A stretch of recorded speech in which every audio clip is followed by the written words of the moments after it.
Hey guys, welcome back to my channel. How are you doing? Today's video is gonna be all about Singapore.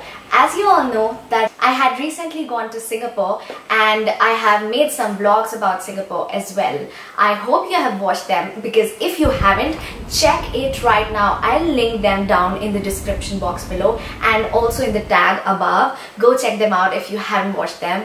And let's begin with today's video. Today's video is going to be all about budget and planning of my Singapore trip, how I managed to stay there for 4 days, and let me read out a few questions which were the most prominent one which my subscribers asked me. So the most asked question was where did you stay and where did you eat, and the places to explore, budget for a couple, say for if they are going on a honeymoon, and number of days that we stayed there. The first thing I would want to tell you is that we stayed there for 4 days and 4 nights because we took our flight from Delhi to Singapore on Wednesday night and we reached there on Thursday morning. So we had slept on the flight and we rested for a bit and then we started exploring the city. And we took our flight back on Monday morning. We reached Delhi in the Monday morning itself. I think 4 days is pretty much enough to explore Singapore, because Singapore is a very small city and most of the major attractions are nearby or very easily accessible. So you won't need much time to spend there to explore the whole city.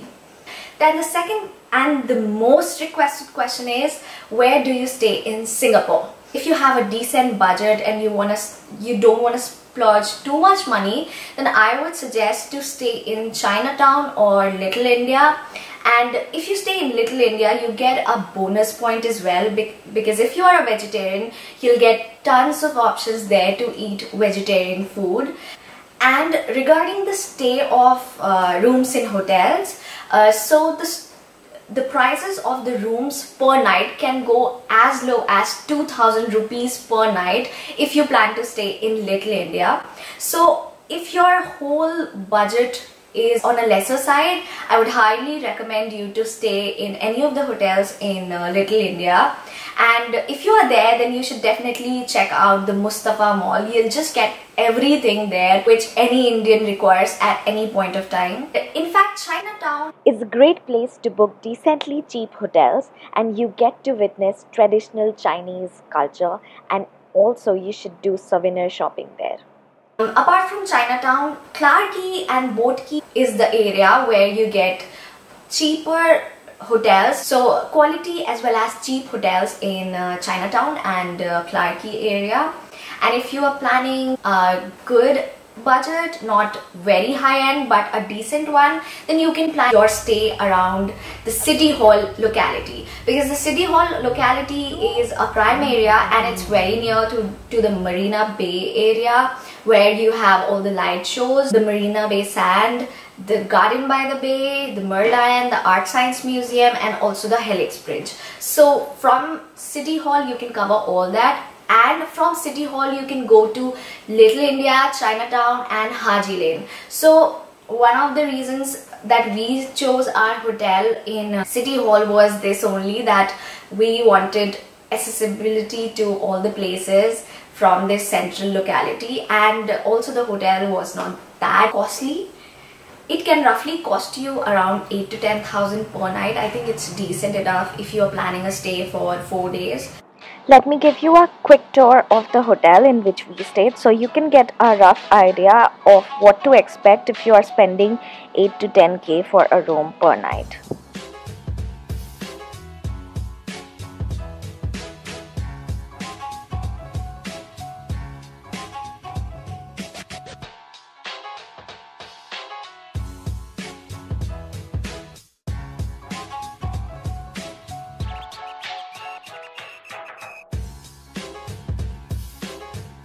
I think the room is pretty spacious, and like I told you guys that this is a central location and everything is near it. So from the window you can actually see the Marina Bay sands in the Marina Bay area.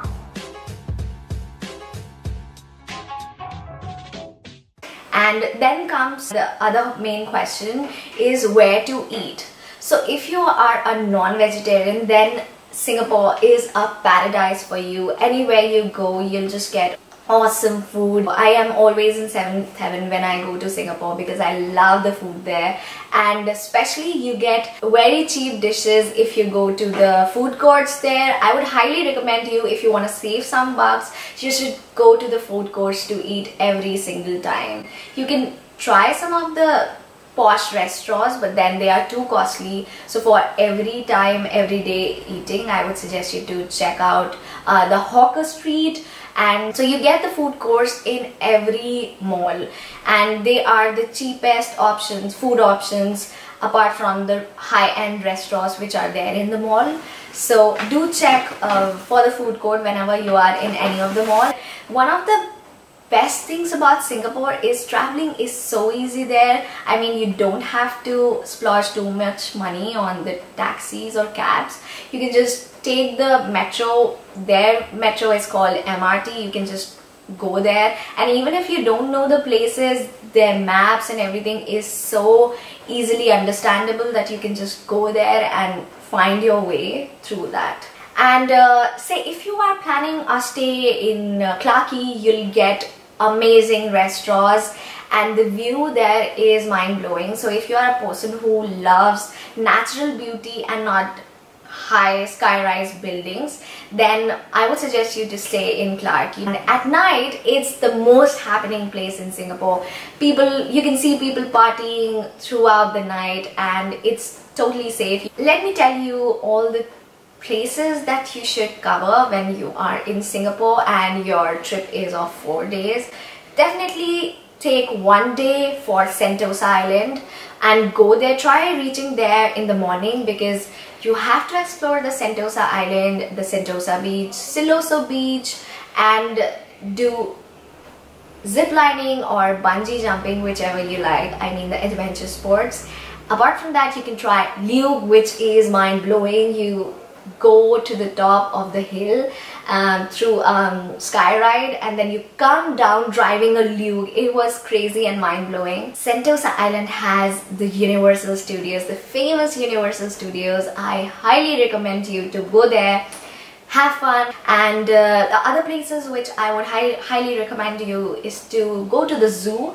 But most of you have already gone to the zoo, so instead of zoo, I would suggest you to take the river safari, because there you see pandas. The other things which I would highly recommend you to explore for souvenir shopping or cheap shopping is Haji Lane, Chinatown and Little India.